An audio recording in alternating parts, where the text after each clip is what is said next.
Hello and welcome to Eye on Oakland. I'm Chuck Moss, your host here, and we have a great guest, great show. Well, we always have great shows, but when wouldn't we? We have Kelly Cobb, who is a good friend. He's also Senior Strategist for the Mackinac Center up in my hometown of Midland. And I'm going to ask you, do you work in the Mackinac Center building in Midland? No, I go there occasionally, but I'm down here in Oakland County. Okay, now you do understand that the Mackinac Center building is in the old Woolworths building. I do. And there are parts of it, was it Dave Anderson was showing me around, and he showed me this one place, and I almost got on my knees to beg, because that was the site of the old dollar record bin at Woolworths, where I got all my Frank Zappa albums, Big Brother, and The Crazy World of Arthur Brown. So you have, this is a sacred ground for us. It's a piece of history for you. Oh, my goodness, yes. Not very many have that. But all right, so I'd like to focus on your work. You do a lot of other things with the Mackinac Center. And so can you explain what the Mackinac Center is, other than the site of the former dollar record bin? So the Mackinac Center is Michigan's free market think tank advocacy group. We kind of come up with the ideas, big ideas, that we can help move the state of Michigan forward with. Okay. And do you have any specialty in that?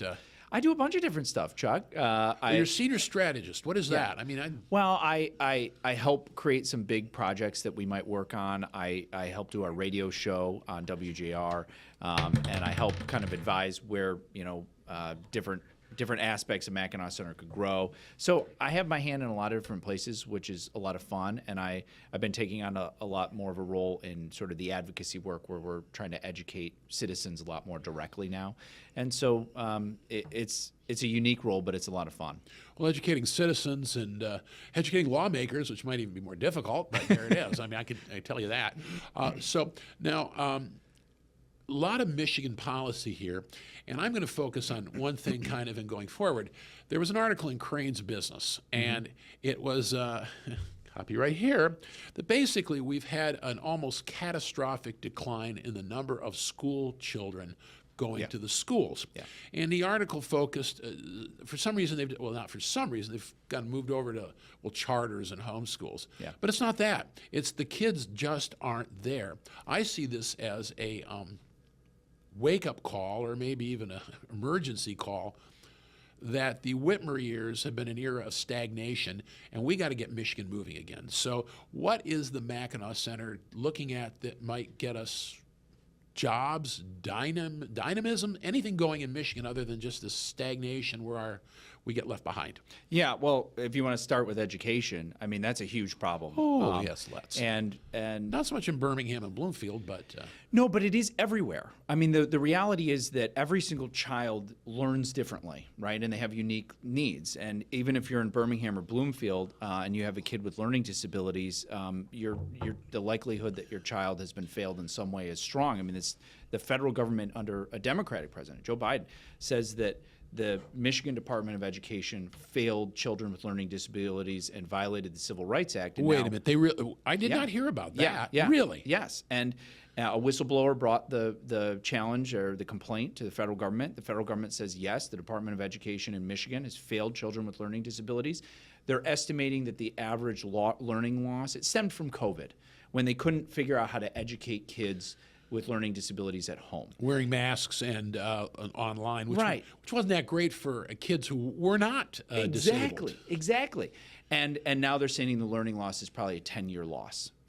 10-year loss behind for kids with learning disabilities. And that's statewide. So we do have some problems everywhere. But if you look broadly in Michigan, education is a serious problem. It's not like when I was a kid, probably not like when you were a kid. Well, I was a kid a while ago. Yeah. You've got, take our national scorecard. So the federal government's national scorecard for Michigan. 28% of 4th grade and 8th grade kids can read proficiently. Only 28%.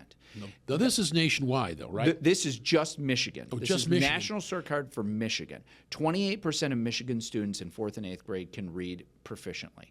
If you look at math, it's 32% of kids who can do math proficiently in 4th grade. It drops to 25% by 8th grade. So 3 out of every 4 kids in our state is not proficient at reading and math. Now, there's been efforts to try and change that, right? We had things like a 3rd grade literacy law. where they tried to make sure that kids who couldn't read by third grade, because if you can't read in third grade, you can't read a math book, you can't read a science book, you can't read a history book, you can't learn anything.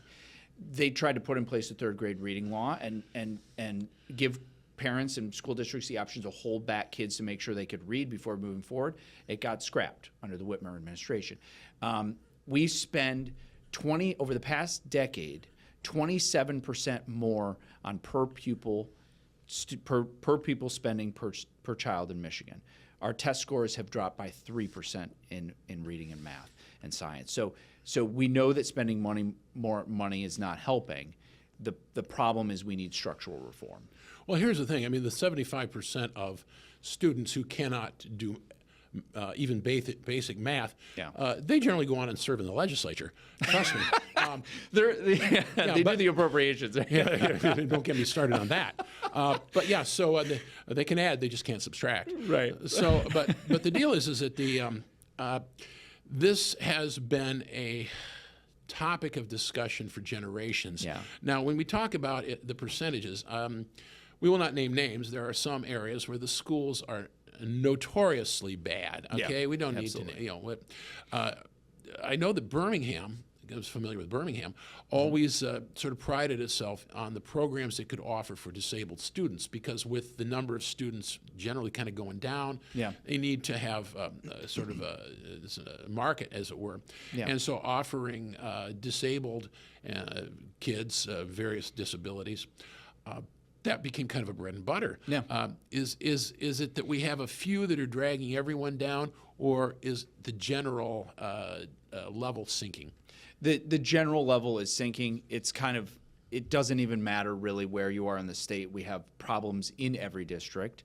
I think that's pretty obvious, and the numbers bear that out. And the biggest problem that we have probably is the lack of transparency. So it's very hard if you're a parent to actually figure out what the test scores might be in your district, or how proficient they are in your district, if you want to know how your kid's doing.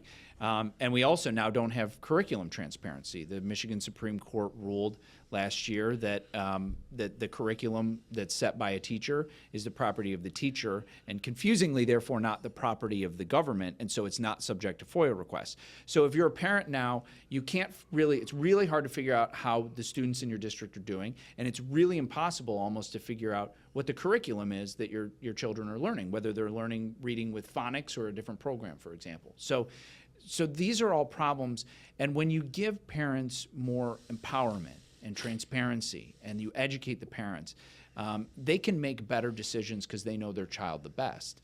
And so that's a real big hurdle. And when you look at places like the city of Detroit, for example, so we have very limited choice in Michigan. If you've got a problem with your district, it's really hard to find another school for your child. And if you look at Detroit, we have some degree of open enrollment. We have charters. Over half the kids in the city of Detroit, whether it's for academics, whether it's school safety, it doesn't matter the reason, because everybody's unique in what they need. Over half the kids in Detroit have taken a school outside of the public school system. They're at a charter or otherwise. Yeah.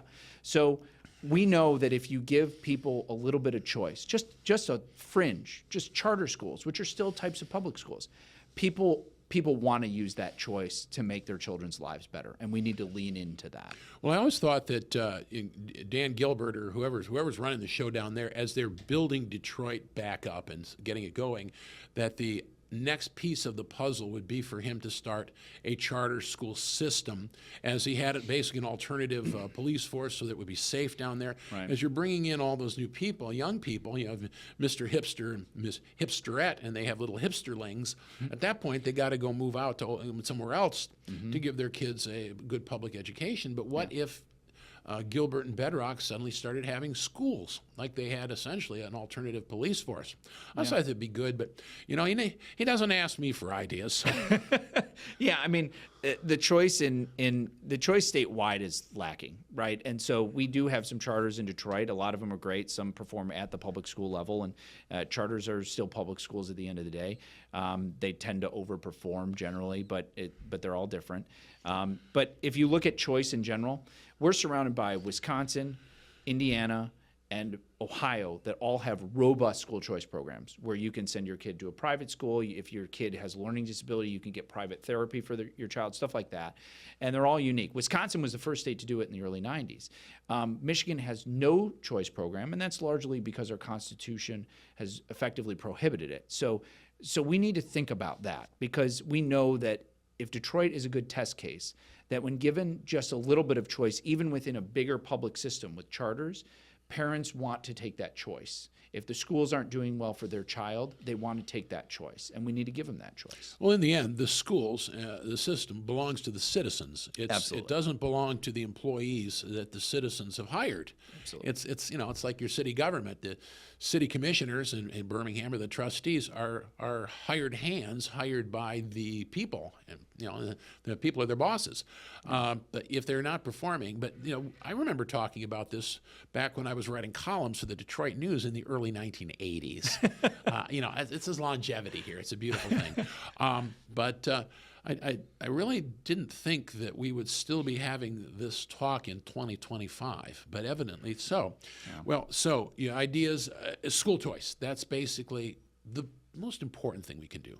Well, if we're looking at the next generation, we have an obligation to give every child in Michigan, it's in our Constitution, a good public education. Free public education. Right. And we're obviously not delivering on giving them what each child deserves. I mean, they're getting a free education, but it's really lacking on what they deserve as a good education. And if we want to invest in the future and growing Michigan's economy by having smart kids come and create companies and want to stay here, education is really core to the future. And so we do need to fix that.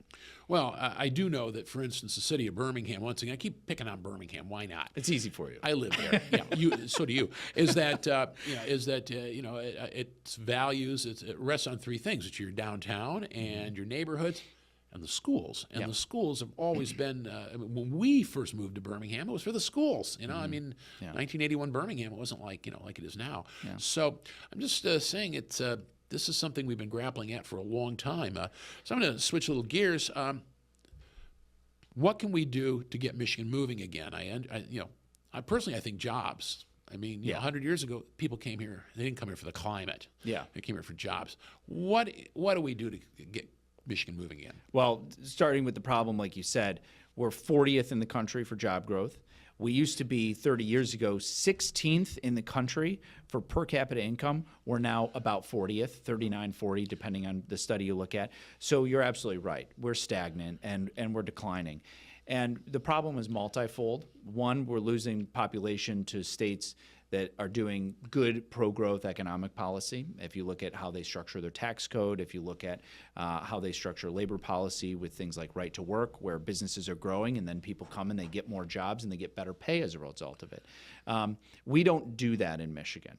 And that's one of the biggest problems we have, is figuring out how to create a good regulatory and tax environment, because ultimately that's why businesses grow and people get better jobs. Well, you're going to have some growth from the free market, if you will. Otherwise, there's no tax income for the government to redistribute to other people that they want to have come. But we can chat about that. We're going to be running out of time here for the segment, so we're going to take a break here. We're talking with Kelly Cobb, who is the Senior Strategist for the Mackinac Center in my old hometown of Midland. We'll be right back. Don't go away. We'll be right back here on Eye on Oakland.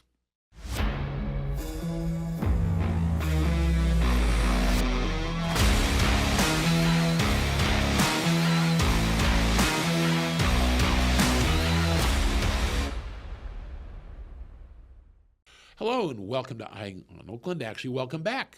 We're back here with Kelly Cobb, who is Senior Strategist for the Mackinac Center, talking about, Michigan seems to be, I will call it an era of stagnation. That phrase is used elsewhere, but I think it can work for Michigan as well. And we're not growing people, we're not growing jobs, we're not growing wealth, and we're certainly not growing children, because recent article in Crane's Business has said that there's been an almost catastrophic fall off of kids. And it's not because they're going somewhere else at charters or whatever, they're just not there. So we're talking about how to get Michigan moving again so that we can have more jobs, so that we can have more money, so that we can have more tax money for all the good things, including schools. But if that economic engine is not working, what is there to what is there to redistribute, huh? Anyway, so can I ask you, what would be maybe the top 1, 2, maybe even 3 priorities to get Michigan going again? Well, the first one that is probably not the biggest one, but is the most immediate one, is this state's tipped wage and paid sick leave laws need to be fixed before February 21st. That is going to be devastating in its economic impact. You've got restaurants with, about 20% of restaurants are saying they will close. This is when you're just surveying the owner. You've got about 60,000 jobs at stake in the restaurant industry. And that's just the tipped wage portion. Can you explain what the tipped wage law is? Sure. So if you go to a restaurant with sit-down service, a nicer restaurant or something. We got a million. Or a bar, right, a bartender or something like that, they're actually paid what's called a tip credit. So they might make like $3 or $5 an hour, but as long as they're making the minimum wage when you include their tips, then the employer's allowed to pay them $3 or $5 an hour because they're making well above minimum wage anyway. And so what the tipped wage does is, what the law is going to do is take that tip credit away.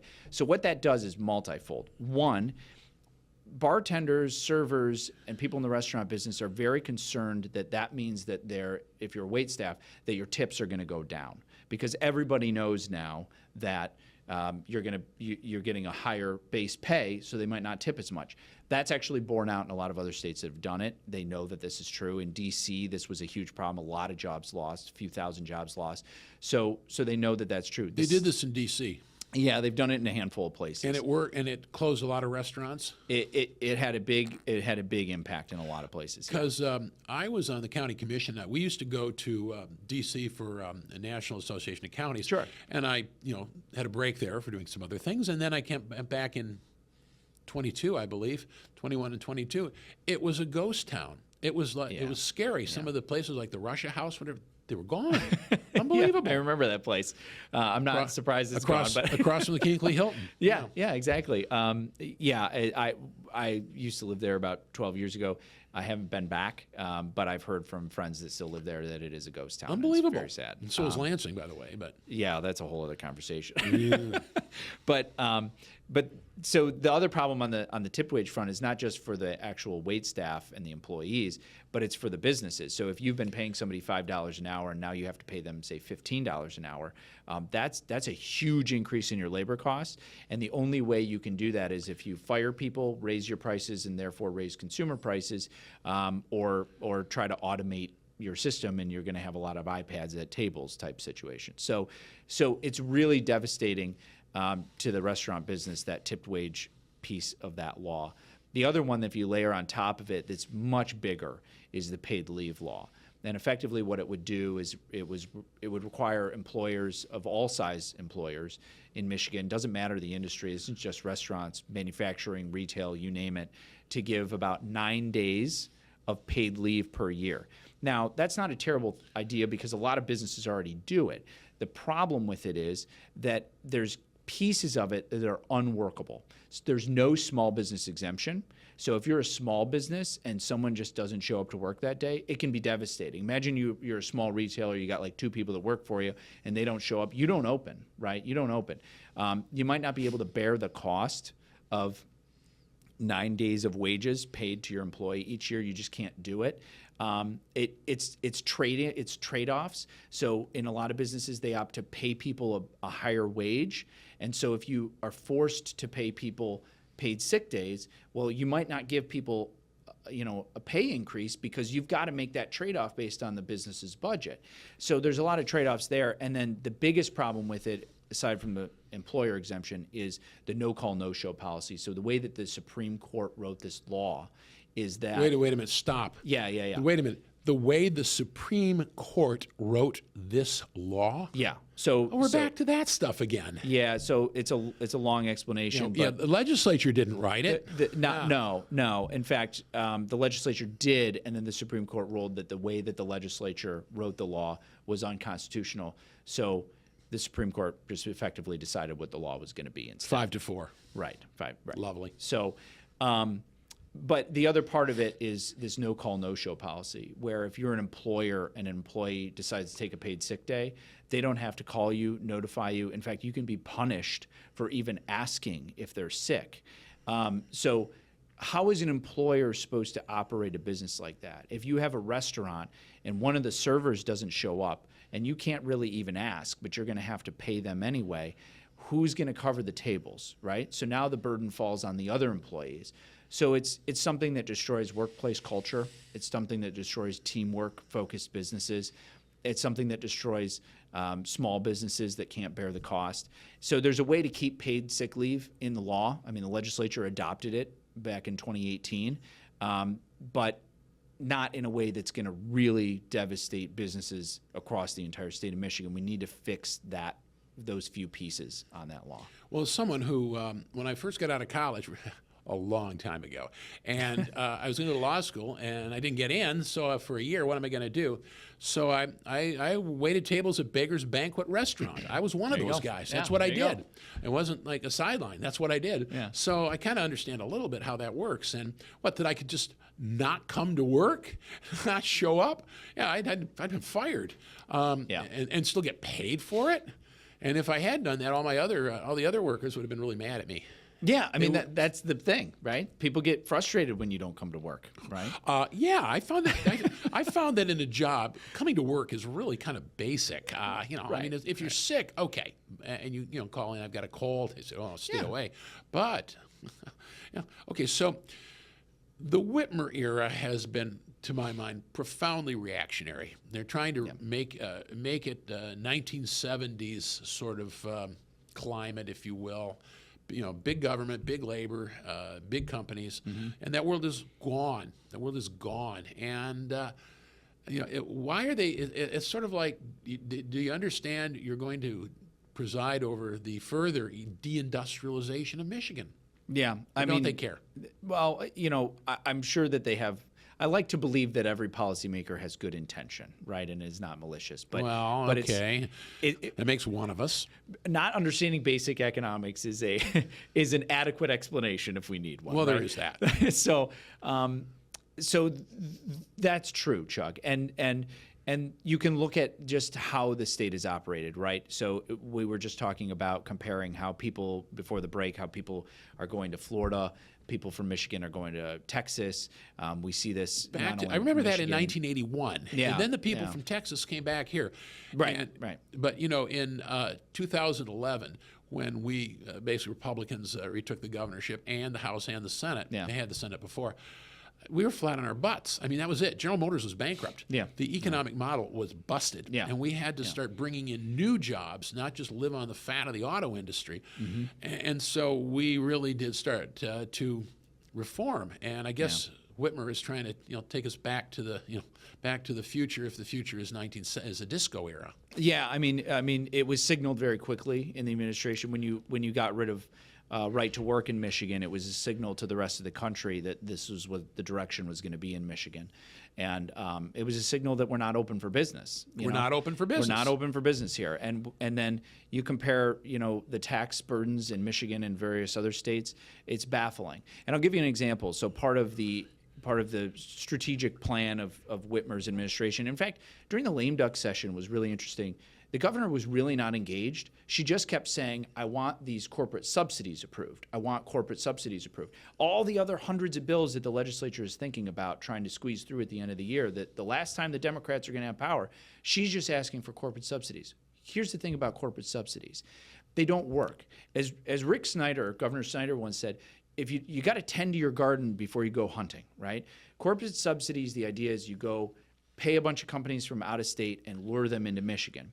The problem is, one, about 9% of the jobs that Mackinac Center just did this study, about 9% of the jobs that are projected actually materialize. So when you look at the span of time from 2000 to this year, we've spent $23.2 billion on corporate handouts. That's over $2 million per job that has been created. That's so highly inefficient, it's unbelievable. Well, to begin with, yes. Yes, and then the second problem is it makes no sense. There's no common sense. Let me give you an example. the corporate income tax in Michigan, okay? We tax all corporations in Michigan, all right? Maybe they offset it with credits and deductions, whatever. Corporate income tax raises $1.6 billion a year, okay? We spend on a handful of select companies $3 billion a year. So we raise less than half of what we're spending in corporate tax revenue, and we're handing it out to just a handful of companies. That doesn't make any sense. If you want to grow your garden and make it a good place to do business, then you should rethink whether we should even have a corporate income tax or a personal income tax. Well, if you tax people and tax the businesses here to give it to a few select people who come in, I mean, you can always motto is you can always buy a dollar bill for $1.25. Right. So right. So that's what you're doing. Right. On the other hand, how do we select these other businesses, and therein comes the preferential treatment and. I just know that our former governor, the Honorable Jennifer Mulhern Granholm, peace be upon her name, may she live 1,000 years, gave a lot of stuff to a lot of energy companies and ended up on the board of said energy companies and is now the Secretary of Energy. Yeah, well, not anymore the Secretary of Energy, but okay. I'm sorry. Yeah, but right. You're absolutely right, Chuck. And I'll note that reportedly, as soon as she did not was no longer the Secretary of Energy about a week ago, she handed out, I think it was $14 billion of taxpayer money to green solar projects and other companies, maybe looking for another board seat, but I'm not going to. Well, there were investments as well. I mean, it's whether or not the Honorable Jennifer Mulhern Granholm, peace be upon her name, may she live 1,000 years, engaged in corrupt practices, or probably didn't. But when the opportunity for corruption and graft is there will be people who will do it. Yeah, and that's our concern, obviously with corporate handouts is you're not. Why them? Why them and not somebody else? Right. Why are you taxing everybody else who's trying hard to grow a business, to create jobs, to pay their employees more, and then you're giving billions of dollars away to just a select few? It's just not fair, and it lacks common sense. Well, it's not fair. As you said, it doesn't work. It opens the door for preferential treatment. Absolutely, absolutely. Possibly. I mean, there's no disclosure of these agreements. We got lawmakers signing non-disclosure agreements. You can't. Wait a minute. Lawmakers sign non-disclosure agreements? Lawmakers have signed non-disclosure agreements in Michigan that they won't talk about who's getting the money, how much they're getting, and then the details of it. Well, we're going to run out of time, but I've got to tell you this. We used to have organizations that would employ what amounts to private investigators and find this stuff out and publish it. We called them newspapers. Okay. That alone is violation of your oath of office, but what can I say? Well, the Detroit News quickly FOIA'd MEDC on their corporate welfare a couple of weeks ago. Out of 550 pages, 100 of them were completely redacted. Oh, good. Probably Chad Livengood, our old friend. Good man. All right. Well, we're going to have to leave it here. Kelly Cobb, who is the Senior Strategist for the Mackinac Center, there's a lot of work to do to get Michigan moving, and hopefully we can get on it and get it done. We want our kids to stay here and preferably go to school here as well. We'll have to leave it there. My name's Chuck Moss, and thank you for joining us here on Eye on Oakland.